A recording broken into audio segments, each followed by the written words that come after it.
જમ્મુ કાશ્મીરના નૌગામ પોલીસ સ્ટેશનમાં ભીષણ બ્લાસ્ટ થવાની ઘટના સામે આવી છે। પોલીસ સ્ટેશનમાં વિસ્ફોટ થતા 9 લોકોના મૃત્યુ થયા છે, 29 લોકો ઘાયલ થયા છે। મૃતકોમાં પોલીસકર્મી અને એફએસએલની ટીમના સભ્યો હતા।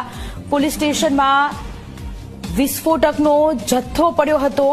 વિસ્ફોટકના જથ્થાનું સેમ્પલિંગ ચાલતું હતું તે સમયે બ્લાસ્ટ થયો છે। ખાસ કરીને અમોનિયમ નાઇટ્રેટની તપાસ થઈ રહી હતી। રાત્રે 11:30 વાગે આ ધડાકો થયો। ભયાનક બ્લાસ્ટમાં પોલીસકર્મી એફએસએલના જવાનોના મૃત્યુ થયા છે। બ્લાસ્ટ એટલો ભયાનક હતો કે 300 ફૂટ દૂર સુધી માનવ અંગો ફેંકાઈ ગયા હતા।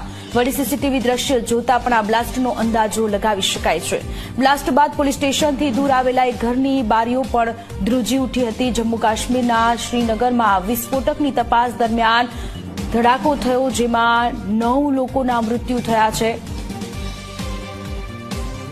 ભયાનક બ્લાસ્ટમાં પોલીસ કર્મચારી અને એફએસએલના જવાનો કે જે તપાસ કરી રહ્યા હતા। સીસીટીવી આ દ્રશ્ય સામે આવ્યા। નૌગામ પોલીસ સ્ટેશન વિસ્તારની આ ઘટના છે। 9 લોકોના મૃત્યુ થયા છે, 29 જેટલા પોલીસ કર્મચારીઓ ઘાયલ થયા છે, જેમને સારવાર માટે હોસ્પિટલ ખસેડવામાં આવ્યા છે। જમ્મુ કાશ્મીરમાં નૌગામમાં પોલીસ સ્ટેશનમાં વિસ્ફોટકની તપાસ દરમિયાન ભયાનક બ્લાસ્ટ થવાની ઘટના સામે આવી છે।